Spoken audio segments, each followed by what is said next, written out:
Latest episode দেখুন একদম add free. তোমাকে আমার দিব্যি রইল গৌরী, তুমি কালকেই শানকে ওই আশ্রমে নিয়ে যাবে।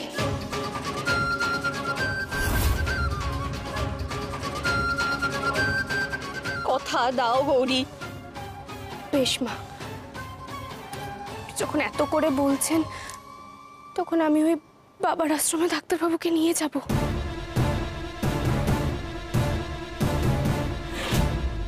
বাহ, চমৎকার!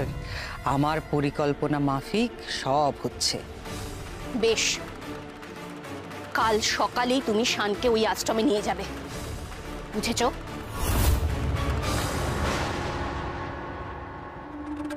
ওই আশ্রমে তুমি যদি একবার ঈশানকে নিয়ে যাও গৌরী, তাহলে নিজে হাতেই ঈশানের সর্বনাশ তুমি ডেকে আনবে।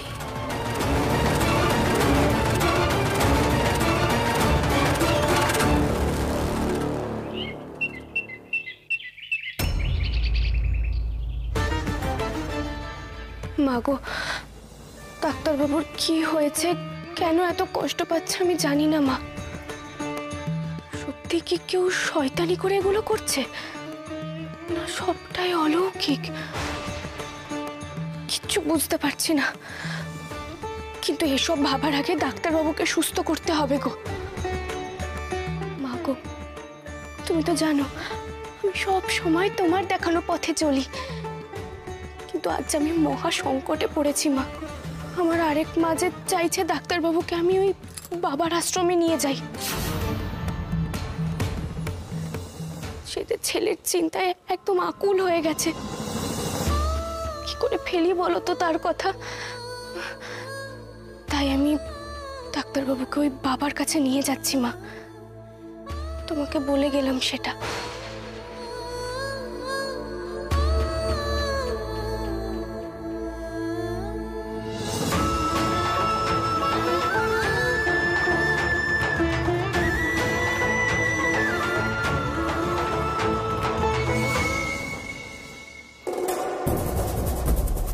ঠিক যেমন চেয়েছিলে তেমনটাই হবে।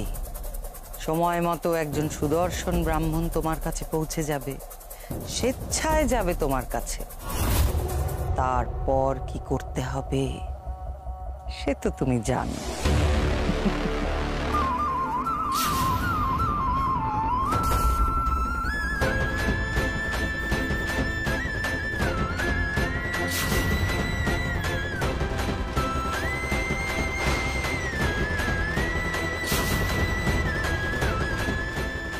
কি অলক্ষণে কাণ্ড! এক্ষুনি মাকে টাটকা মালা পরালাম, শুকিয়ে গেল। ওই বাবার নাম নিতে এমন হলো। নিশ্চয়ই কিছু একটা ভুল হচ্ছে, মস্ত বড় ভুল হচ্ছে।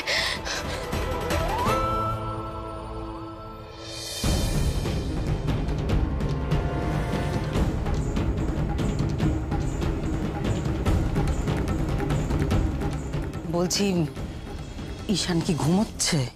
হ্যাঁ। আর গৌরী? গৌরী মন্দিরে আছে বোধহয়, আমি ঠিক জানি না। ও ঠাকুরজি, বলছি তুমি কেন ডাকলে আমার? আমাকে একটা কথা বলো তো শ্রীমতী, এই যে গৌরী তোমার মাথায় নিজের হাত রাখলো, রেখে কথা দিল যে সাধকের কাছে নিয়ে যাবে, ও সত্যি কথাটা রাখবে তো? দেখো, ও তো খুব জেদি মেয়ে, বলা যায় না হয়তো তোমার কথার কোনো গুরুত্বই দিল না। না না ঠাকুরজি, গৌরী যখন আমাকে নিজে মুখে কথা দিয়েছে তখন নিশ্চয়ই সে কথা রাখবে। দেখো, আমি তো কোনোদিনই ওকে অতটা ভরসা করতে পারিনি। তোমার যদি মনে হয় তাহলে তুমি... মা,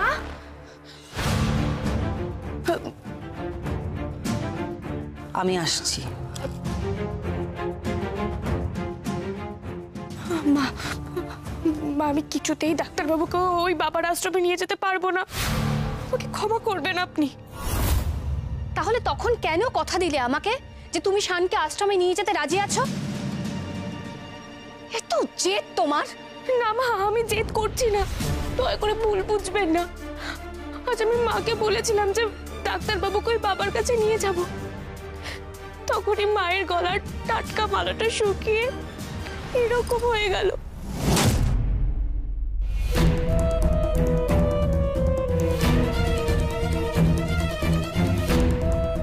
বলুন মা, এটা কি অমঙ্গলের সংকেত নয়?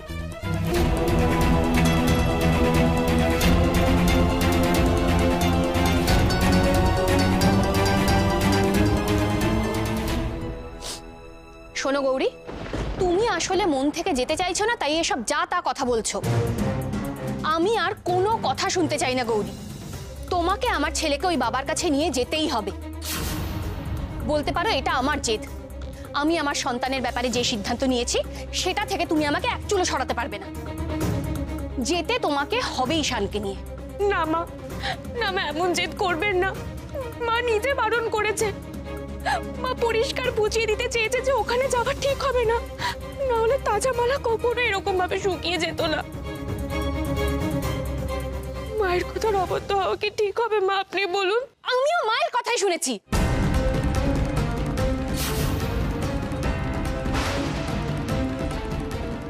মায়ের কথা মানে?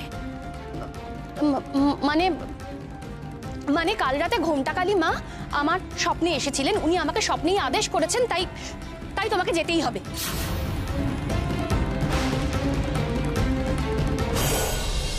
বাহ, শ্রীমতী যে এত সুন্দর গুছিয়ে মিথ্যে বলতে পারে, ওর এই গুণটা তো আমার জানা ছিল না। মা আপনাকে সত্যি স্বপ্ন দিয়েছে? কি বলতে চাও তুমি? আমি আমি মায়ের নামে মিথ্যে কথা বলছি? মা আমার স্বপ্নে এসেছিলেন, আমি সত্যি কথাই বলেছি গৌরী।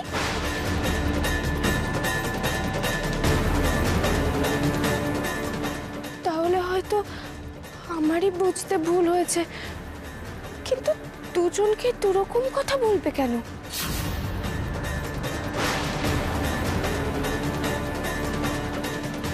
আমি আপনার কথা অবিশ্বাস করছি না মা। আপনি যা বলছেন তাই হবে, কিন্তু আমার একটা অনুরোধ রাখবেন? কি অনুরোধ? আজকের দিনটা আমি একবার নিজে গিয়ে ওই বাবার সঙ্গে দেখা করতে চাই। তার সঙ্গে কথা বলে আমি অবশ্যই ডাক্তারবাবুকে সেখানে নিয়ে যাব।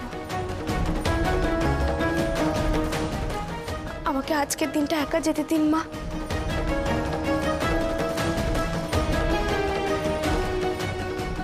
বেশ, তাই করো তুমি। প্রথম দিন তুমি একাই ঘুরে এসো। আমি এক্ষুনি বেরিয়ে পড়ছি মা।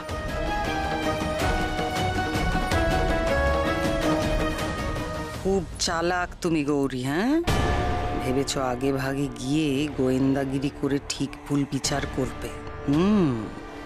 কিন্তু তুমি তো জানো না সেখানে কার মুখোমুখি হতে চলেছ। তোমার চোখে এমন ধুলো পড়বে যে তুমি বুঝতেই পারবে না কোনটা সত্যি আর কোনটা মিথ্যে।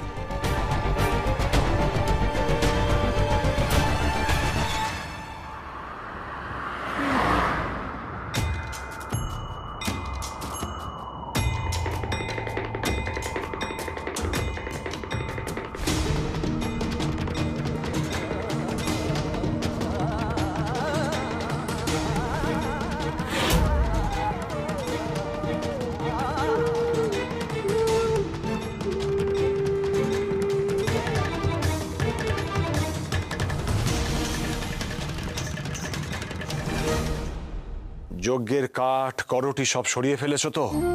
ঘরে ভালো করে ধুনো দাও, যেন দেখে মনে হয় এটা অতি পবিত্র, স্নিগ্ধ, শান্ত স্থান।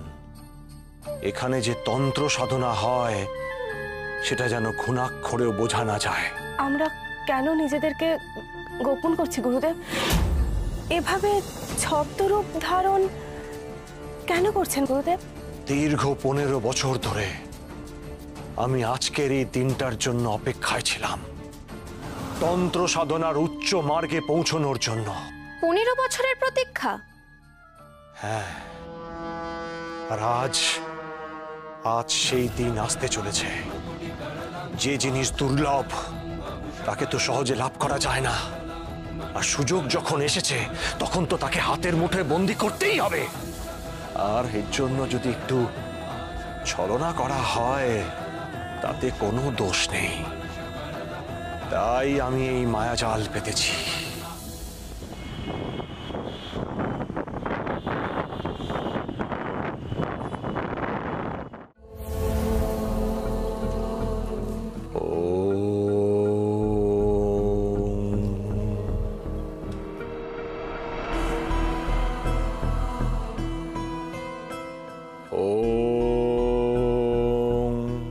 বাবা, উনি আপনার সাথে দেখা করতে এসেছেন।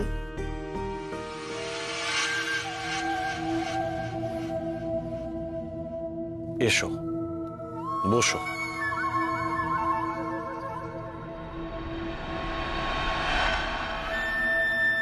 তোমাকে দেখে মনে হচ্ছে তুমি কোনো এক অসীম মানসিক যন্ত্রণার মধ্যে দিয়ে যাচ্ছ।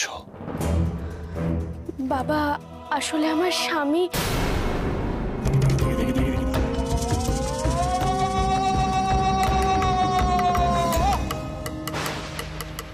তোমার স্বামীর ওপর এক প্রেতাত্মার কুদৃষ্টি পড়েছে।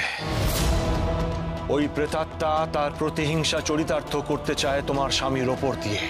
কি বলছেন বাবা? এও কি সম্ভব? কেন সম্ভব নয়? দেবতা থাকলে অপদেবতাও থাকবে। একটা ছেলে মারা যায় বাবা, তারপর থেকেই আমি তো সেটাই দেখছি। মৃত আত্মার প্রতিশোধ ভয়ঙ্কর।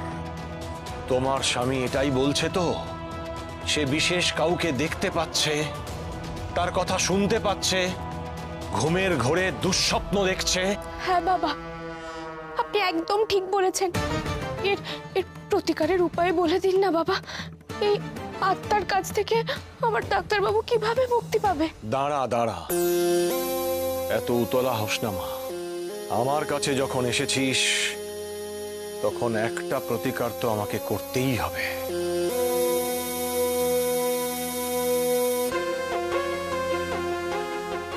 ওং হ্রিং ক্লিং ফলদায়িনী ফট। ওং হ্রিং ক্লিং।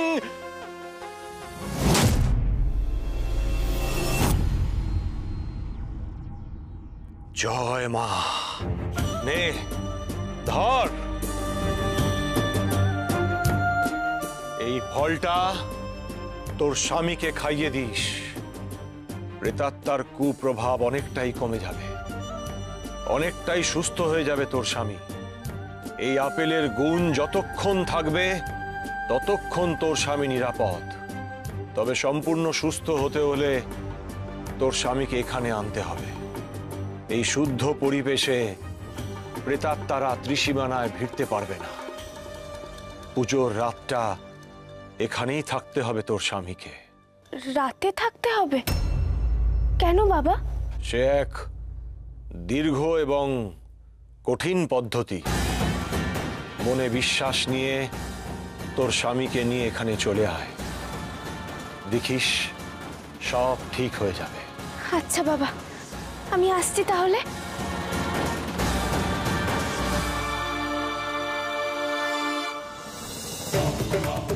তোমাকে যে ফাঁদে ফেললাম তোমাকে আবার আসতে হবে, আসতেই হবে।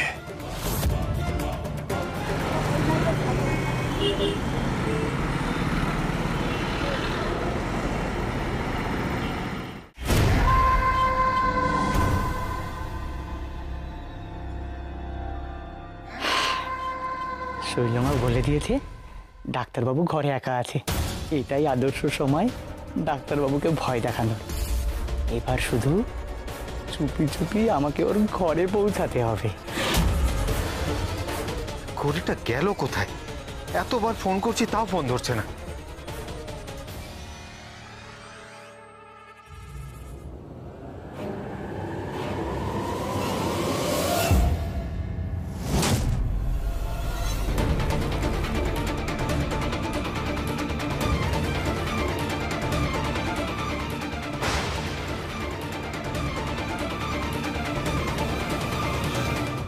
কেউ সরে গেল মনে হলো না? কাউকেই তো দেখতে পাচ্ছি না, কিন্তু মনে হলো কেউ।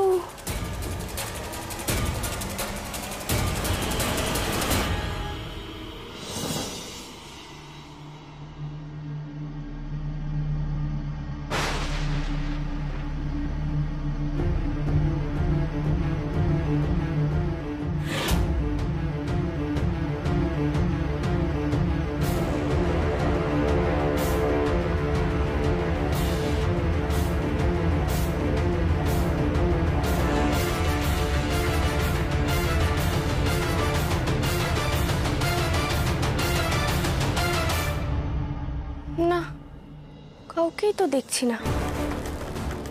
আসলে নিজেই এত অন্যমনস্ক হয়ে আছি, তাই ভুলভাল দেখছি।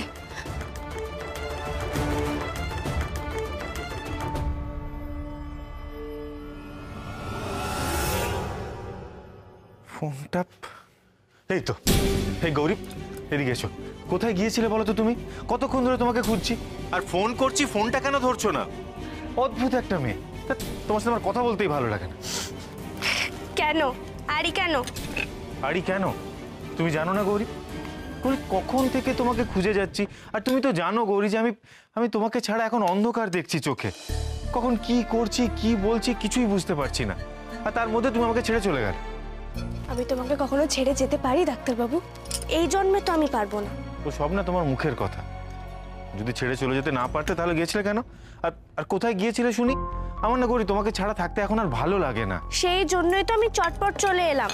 নাও এটা খাও। আর আমি তো তোমার কাছেই গেছিলাম। আচ্ছা, কোথায় গিয়েছিলে? কি হলো, চুপ করে আছো কেন? কোথায় গিয়েছিলে? আপেলটা খাও না, ভালো লাগবে। একে খাচ্ছি তো। তুমি গিয়েছিলে কোথায়? গৌরী, গৌরী, একবার শুনে যাও তো। মা ডাকছে, আমি এক্ষুনি আসছি। না ডাকুক, তুমি এখানেই থাকবে, আমার সাথে থাকবে। এরকম করে না, আমি যাবো আর আসবো। এক্ষুনি যাচ্ছি। এই আপেলটা ধরো তো, ধরো ধরো ধরো, খেয়ে নিও, আমি আসছি।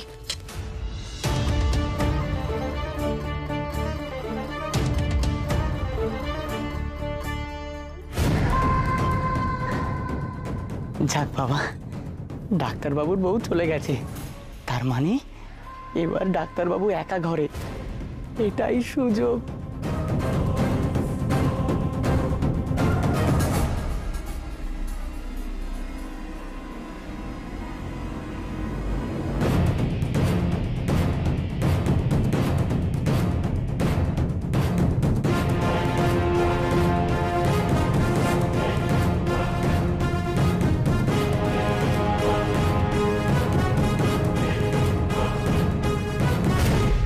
কে?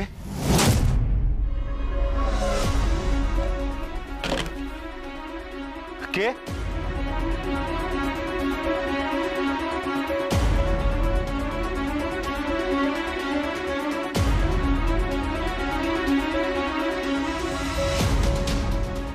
কেউই তো নেই। আর কেই বা আসবে এখন? আমি ভুল ভাবছিলাম নিশ্চয়।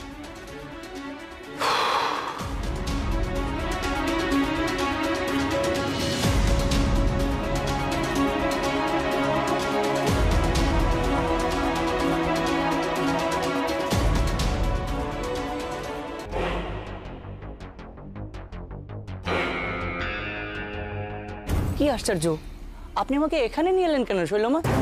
আমি তো এই সুযোগে ডাক্তারবাবুকে ভয় দেখাতে পারতাম। আর ভয় দেখাতে হবে না। তোমার প্রাপ্য টাকা তুমি পেয়েছো। হ্যাঁ, তা পেয়েছি। আপনি তো আমাকে ভয় দেখানোর জন্যই টাকা দেন, তাও ভয় দেখাবো না? বলছি তো আর ভয় দেখাতে হবে না। ব্যাপারটা বোঝো। ঈশান একবার ওই আপেলটা খেয়েছে, এখন তো ভয় দেখালে চলবে না, কারণ এখন ওর ভয় পেলে একেবারেই চলবে না। গৌরীকেও বিশ্বাস করাতে হবে যে তান্ত্রিক বাবার দেয়া সেই বিশেষ ওষুধ, সেই বিশেষ আপেল খেয়ে তবে ঈশান একটু ভালো হচ্ছে। বিশ্বাস বিশ্বাস অর্জন করতে হবে না? বিশ্বাসই হচ্ছে যে কোনো কাজ সফল হওয়ার মূল কথা। হ্যাঁ বলুন। আমাদের উপর কি আদেশ? তোমাদের কিছু করতে হবে না এখন। পরিস্থিতি যখন যেমন হবে কি করতে হবে আমি তোমাদের বলে দেবো, কিন্তু এখন কিচ্ছু না। তাহলে এখন আমার ছুটি? আমার কিন্তু ডাক্তারবাবুকে ভয় দেখাতে দারুণ লাগছিল। যেটুকু তোমাকে বলা হচ্ছে তুমি সেটুকুই করবে, বুঝেছো? বেশি কথা বলার চেষ্টা করলে সারা জীবনের মতো কথা বলা আমি বন্ধ করিয়ে দেব। নিজের বিপদ নিজে ডেকে এনে, যে রাস্তা দিয়ে এসেছিলে চুপচাপ সেখান থেকে চলে যাও, আর সাবধানে যাবে, কেউ যেন দেখতে না পায়। যাও। আচ্ছা।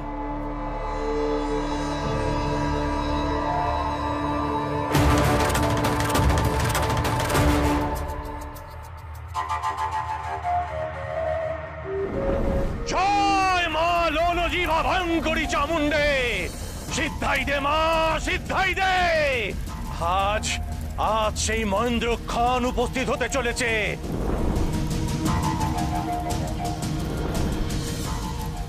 ওই মেয়ে বলেছে তার স্বামীকে আমার হাতে তুলে দেবে। শৈলমা বলেছে ওই যুবক সর্বসুলক্ষণ যুক্ত যুবক, তাকে নিবেদন করে আমি তোকে তুষ্ট করব মা।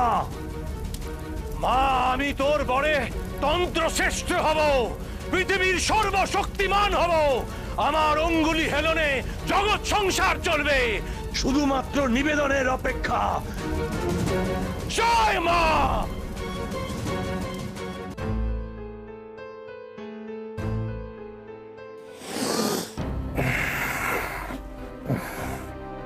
কি হলো গৌরী? এখানে বসে বসে কি করছো? তোমার ঘুম ভাঙার জন্যই অপেক্ষা করছিলাম। আজ একটু বেরোতে হবে গো। মানে এখন আবার কোথায় যাবে গৌরী? তুমি তো জানো যে আমার এখন আর একা একা থাকতে ভালো লাগে না। বেশিক্ষণ না ডাক্তারবাবু, আমি যাবো আর আসবো। আচ্ছা তুমি বলো তো, তোমার শরীর কেমন আছে? শরীর শরীর এখন একটু ভালোই, জানো তো। এই ঘুমটা খুব ভালো মতন হলো তো, বেশ ঝরঝরে লাগছে। আর সব থেকে বড় কথা যে ঘুমের মধ্যে কোনো দুঃস্বপ্ন দেখিনি। এই লাস্ট কয়েকদিন ধরে বড্ড বেশি স্ট্রেস নিয়ে ফেলেছিলাম, জানো তো। মনে হচ্ছে ওই বাবার দেওয়া আপেল খাওয়ার পরই ডাক্তারবাবু সুস্থ হচ্ছে। কি হলো? কি ভাবছো তুমি এত? এদিকে এসো। তুমি জানো তো যে তুমি সাথে থাকলেই আমি অনেকটা ভালো হয়েছে। আমি তোমাকে ছেড়ে কখনো কোথাও যাব না ডাক্তারবাবু। হুম।